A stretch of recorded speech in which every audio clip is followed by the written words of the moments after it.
ఏంట్రా ఫోన్ అలా పెట్టేశావు? ఏం లేదు డాడీ. అయినా ఈ పౌరుషానికి ఏం తక్కువ లేదు. డబ్బులు పంపించాను, చూసుకుని ఖర్చు పెట్టుకో. ఆ, సరే, ఫోన్ పెట్టేస్తున్నా. డాడీ. ఏంట్రా?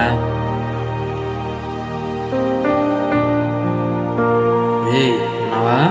ఆ, ఏమైనా చెప్పాలా? ఏం లేదు, అమ్మని అడిగానని చెప్పి. సరే, బయట ఫుడ్ ఎక్కువ తినకు, ఉంటాను. సరే.